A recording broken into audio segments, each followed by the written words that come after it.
Introduction to Peace Building and Conflict Resolution. Lesson 1, where we are going to look at definition and concept. This lesson is taken from this book called The Practical and Theory of Peace Building and Conflict Resolution, which is written by Dr. Tulipo Mwenfumbo. For contact, you may contact me on +260 18 12 53, +260 18 12 53, +260 976 18 12 53. This is your host, Dr. Tulipo Mwenfumbo, and we are going to look at the introduction to peace building and conflict resolution in this lesson.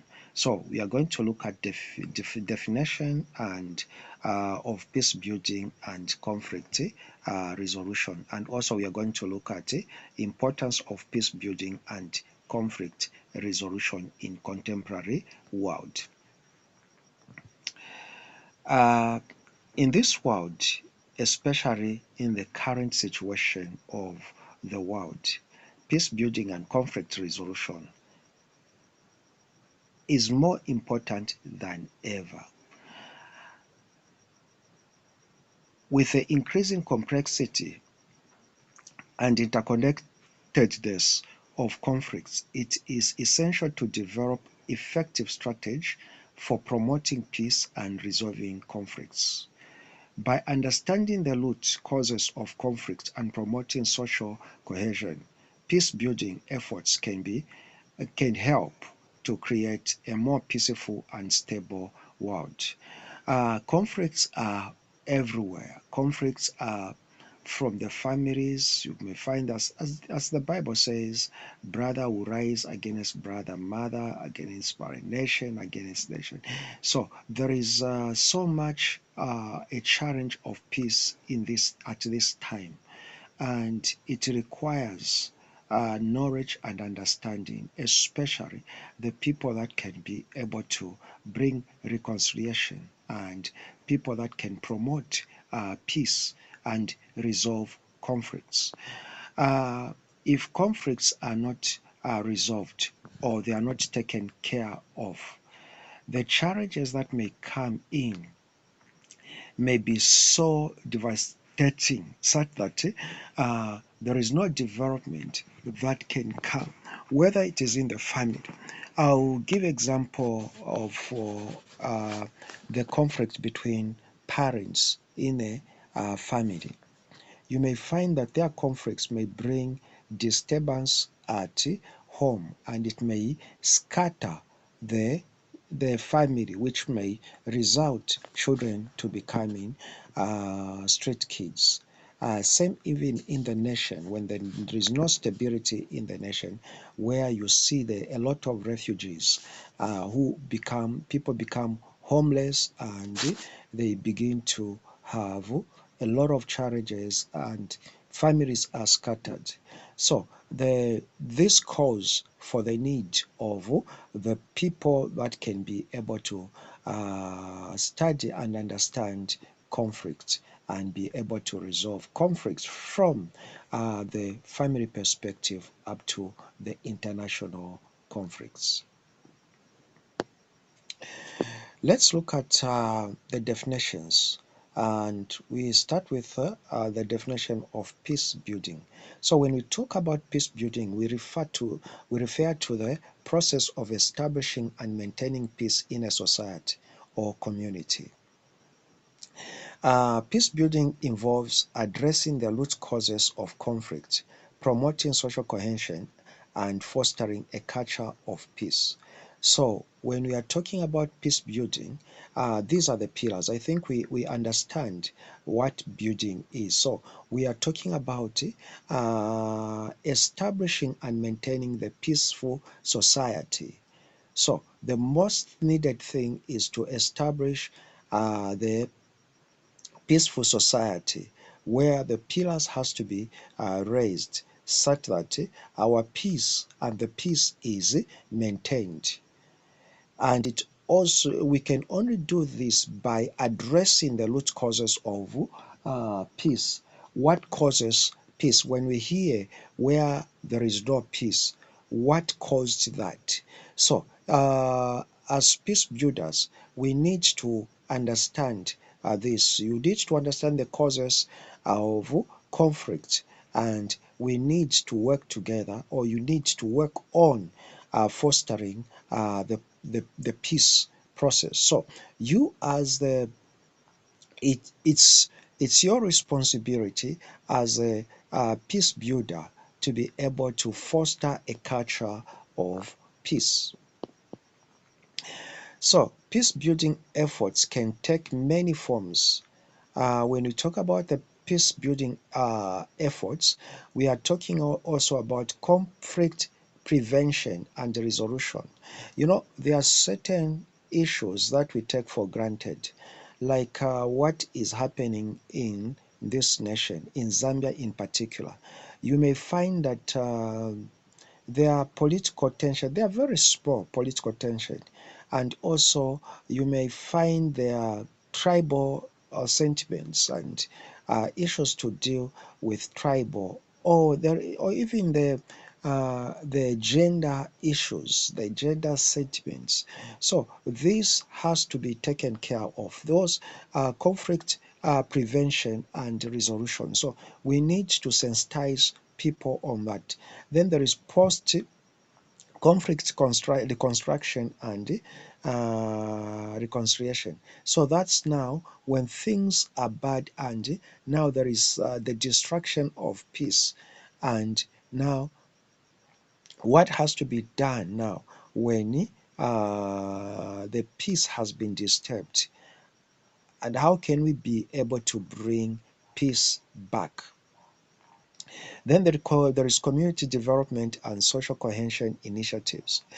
Where there is disturbance of peace, there is a lot of uh, there is a challenge in the community development. So you find that people are dispersed. There is people have moved, houses have been broken. I'll give you example when there is a riot. So what are the causes of riot? All those comes from the challenge of peace. So community development becomes also the major issue when you're talking about peace building.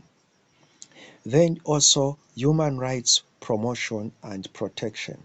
Uh, so in peace building, human rights promotion and protection is very important, because most of the time the challenge or the destruction of peace in a given society or in a family or anywhere, you may find that it has to do with uh, disturbance of human rights, where people begins to infringe other people's rights, or and those people that have been infringed, they begin to react, and as a result the peace is disturbed. So people need to understand the human rights and why we should be able to maintain human rights. Now let's look at conflict resolution. We are looking at peace building. Now let's look at conflict resolution. So conflict resolution refers to the process of resolving disputes and conflicts in a constructive manner. So the art of resolving disputes in a constructive manner is called a conflict resolution. It involves finding maturely acceptable solutions that addresses the needs and the concerns of all parties. So this is whereby when people have differences, it means that each party thinks is right. So it is when we are talking about the art of peace conflict resolution, We are talking about where these parties uh, comes at an acceptable solution whereby both parties that are involved agree on certain conditions. So, conflict resolution can be achieved through various methods, including number one, negotiation and mediation. So, this is one of the thing that is used when we talk about resolving conflicts. So, there must be negotiations where and mediation.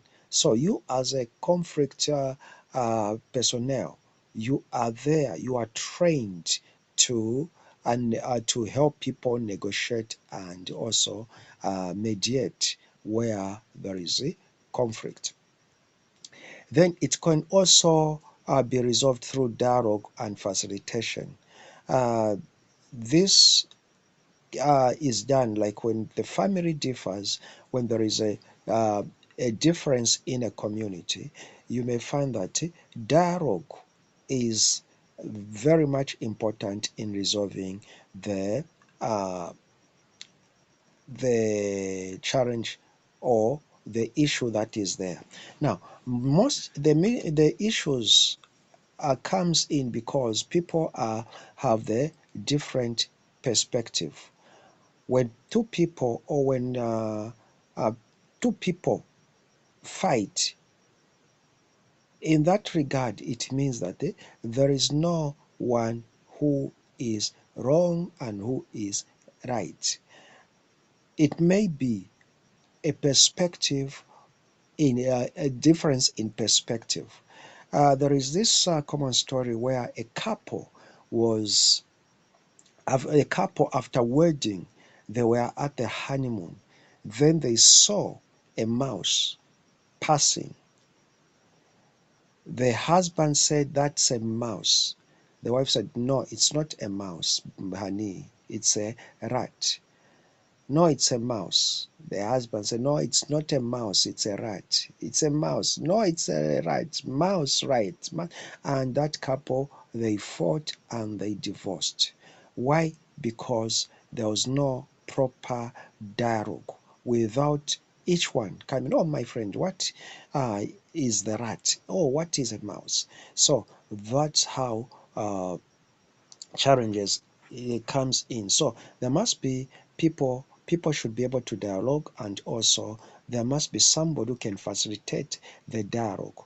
Arbitration and litigation. Also, it comes in when where there are litigation, where when issues cannot be resolved, you have to seek the legal counsel, or you have to seek also. That's why courts are there to resolve matters where the matters of in resolving the conflicts. Then there is also what is called restorative justice and alternative dispute resolution. So, the importance of peace building and conflict resolution. Why is peace building and conflict resolution important? Um, Number one, it promotes stability and security. So, peace building and conflict resolution promote stability and security. Peace building and conflict resolution are essential for promoting stability and security in societies affected by conflict. By addressing the root causes of conflict and promoting social cohesion, peace building efforts can help to reduce violence and create a more stable environment. Some of the fights and some of the conflicts that exist are conflicts whereby you don't even know how they came about. So you need to address the root cause. I'll give you example. If my grandpa, whom I've never even seen, differed with somebody, you may find that we are born, I'll just have the grudge against that person, and I'll be told negative things about that person, and that person may be told. You may find that in the lifetime of my grandfather, they didn't even fight. There was no even bloodshed. But as we grow, because that generation, that family is growing, and we are also, my family is also growing. As children are being born, they are born against a certain that family, and as they grow, if you maybe it may be even be tribal conflicts. You may know tribal conflicts, you may find that they have to do with ancestors, the conflicts that were there with ancestors. So as tribes are growing, you find that that grudge grows, and they may cause bloodshed. So my grandpa, their grandpa, my children, as the families grow, the grudge grows, and you may find that one day a fight will erupt, and it will confuse and it will disturb the peace. Then also it is very important to foster economical development and growth. Conflict can have devastating economical consequences, including loss of infrastructure, displacement of populations, and disruption of economic activity. Peace building and conflict resolution can help to create more stable and secure environment, which can foster economical development and growth. So we can never have development without peace. So fostering peace and conflict resolution can foster development, because where there is peace, there is development. Then there is protecting human rights and dignity. So peace building and conflict resolution are critical for protecting human rights and dignity. By promoting social cohesion and addressing the root cause of conflict, peace building efforts can help to reduce human rights abuses and promote a culture of respect for human dignity. So, as I said that, sometimes the the challenge, or where what creates conflicts, it's the abuse of human rights, or the without respecting the culture and human dignity. So respecting each one's culture and each one's tribe creates human dignity and protects the conflicts, and also it creates peace. The other thing is enhancing social cohesion and community resilience. Peace building and conflict resolution can help to enhance social cohesion and community resilience by promoting dialogue, understanding, and cooperation among different groups. Also by fostering a culture of peace and respect for diversity. Peace building efforts can help to build more resilient and cohesion communities. So when we talk about, I want us to underline this term, diversity. Diversity is a way of doing things. We differ the way we perceive things, and that makes our lives better. So there are a lot of perspective in this world. In fact, life is just about perspective. There is nothing real about what you believe in. It's just the perspective. I'll give you this example where my wife comes from the family where when an elderly person and young a brother or elder brother or sister are fighting with a younger one, then it means that the elder is the one is on the wrong side, because he is not supposed to fight with the young ones. So he's supposed to control and is not supposed to fight a younger one. Me, I come from a family where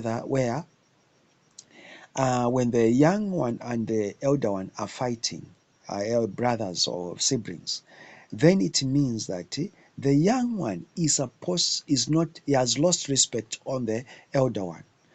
So you have to discipline the young one.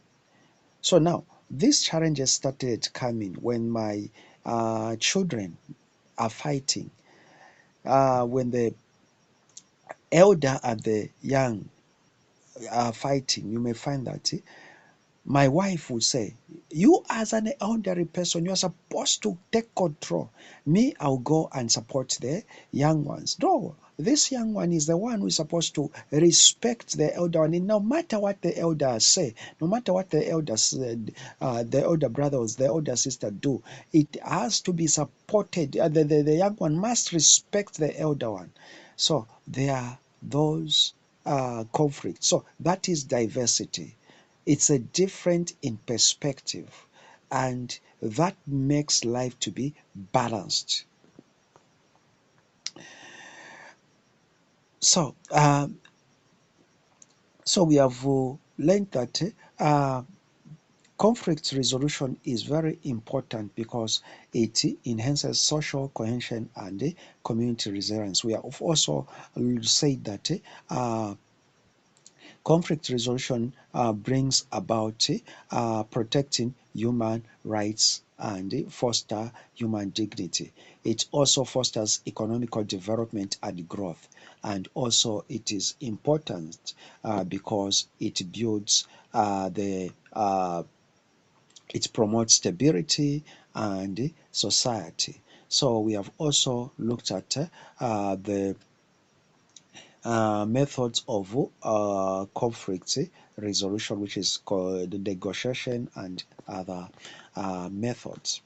Thank you so much. If you want to know and also do any of our programs, we have got short programs which we offer online 100%. You can be able to register any short program. We not only have short programs, we have got also degree programs. We have got diploma programs and we have got certificate programs. So you can contact me, or you can contact the institution or this organization on +260 976 18 12 53 +260 976 18 12 53. Thank you so much, and let's meet in the next class.